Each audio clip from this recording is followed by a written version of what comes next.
Hai teman-teman, kembali berjumpa dengan saya Jefferly.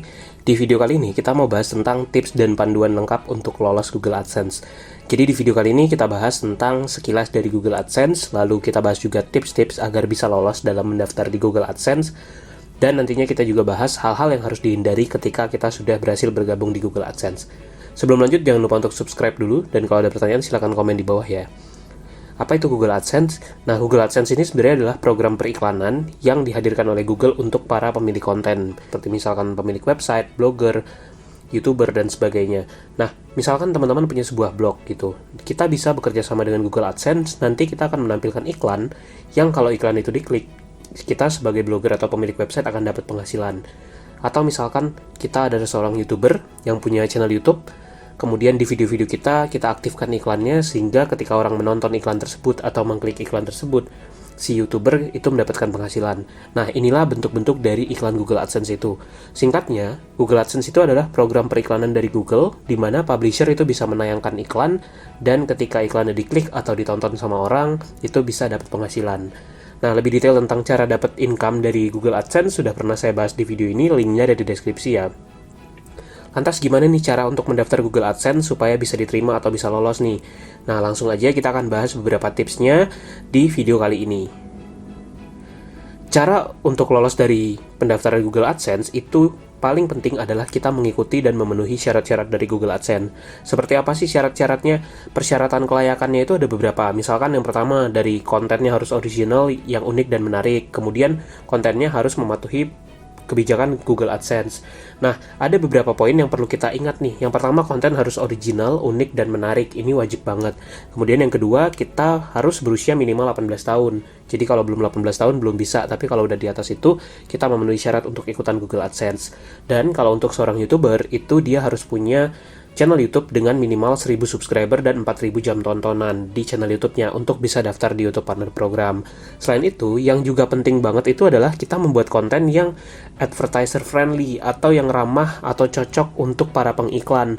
Nah, konten-konten yang berisi misalkan bahasa yang inappropriate, kemudian juga konten kekerasan, konten dewasa, seperti itu tuh tidak advertiser friendly. Jadi, itu yang harus dihindari. Nah, tips yang pertama terkait dengan konten, kita harus membuat konten yang original, yang unik, dan juga menarik. Kenapa? Karena konten ini sangat penting dalam digital marketing. Nah, bayangkan dari sudut pandang pengiklan, tentu kita akan lebih suka beriklan di website yang itu trafficnya tinggi. Nah, supaya bisa menarik traffic yang tinggi, maka konten ini menjadi sangat krusial baik untuk blogger ataupun YouTuber. Beberapa tips yang bisa kita gunakan misalnya, pertama, bangunlah blog atau channel YouTube yang fokus pada satu tema spesifik. Tujuannya adalah supaya blog kita ataupun YouTube kita itu punya ciri khas dan menjadi fokusnya gitu. Misalkan punya YouTube tentang game atau punya blog tentang game, maka bisa fokus tuh ke tema game yang spesifik, misalkan game Android atau tema-tema yang sifatnya spesifik. Kemudian dari sana kembangkanlah konten-konten yang menarik dan terbaik. Buatlah konten yang bagus yang bisa memastikan user experience itu bagus di website atau di blog ataupun di channel YouTube kita.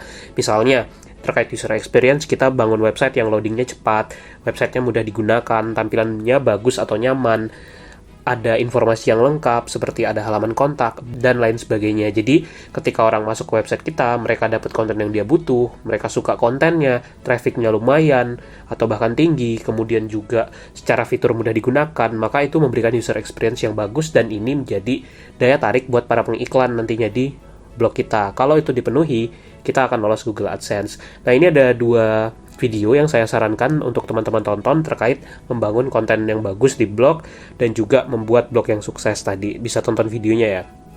Nah, setelah konten, kunci sukses yang keduanya itu adalah traffic website. Tadi, agar kita lolos Google AdSense, itu sebaiknya website kita ataupun YouTube kita tuh punya traffic yang tinggi atau bagus.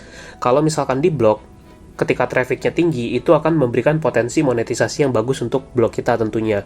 Nah, gimana nih supaya traffic webnya bagus gitu? Tentu harus fokus dan optimalkan SEO, baik untuk blog ataupun YouTube kita. Tujuannya supaya dapat traffic dari search engine ataupun dari pencarian di YouTube juga. Dan kemudian promosikanlah blognya dengan gencar. Lakukan cara-cara promosi agar orang tuh berdatangan ke blog kita. Bisa juga memanfaatkan media sosial. Misalnya, setiap kali kita membuat konten, selalu kita share kontennya ke semua media sosial yang kita gunakan untuk dapat traffic dari sana. sana. Dan yang pastinya juga tingkatkan publikasi dan buatlah karya yang bagus. Dalam arti buatlah konten yang bagus, buat video yang menarik atau artikel blog yang bagus supaya orang-orang itu suka dan kembali datang berkunjung ke website ataupun YouTube kita. Nah, gimana cara SEO untuk video YouTube? Ada di video tutorial yang ini penjelasannya, dan cara mendatangkan traffic tadi juga ada di video yang ada di situ ya.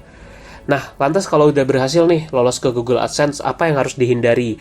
Ada banyak hal-hal yang harus kita hindari, terutama yang tidak sesuai dengan kebijakan dan juga program Google AdSense ini. Misalkan, klik dan tayangan yang tidak valid. Kita nggak boleh mengklik iklan itu secara sengaja, atau mendorong atau mengajak orang untuk secara sengaja mengklik iklan kita. Itu nggak boleh di Google AdSense. Lalu dari segi konten, itu ada juga hal-hal yang harus dihindari, terutama konten yang melanggar kebijakan penayang Google. Itu juga nggak bisa AdSense ini, atau berbagai hal terkait sumber traffic yang tidak diperbolehkan oleh Google AdSense. Nah, itu harus dicermati oleh kita semua, termasuk juga konten di website, fitur-fitur di website kita itu tidak boleh ada yang menipu. Jadi benar-benar harus sesuai dengan ketentuan dari Google AdSense dan juga persyaratan dari Google-nya. Ini supaya akun kita aman. Nah, itulah beberapa tips, semoga bermanfaat dan sampai jumpa di video-video lainnya ya.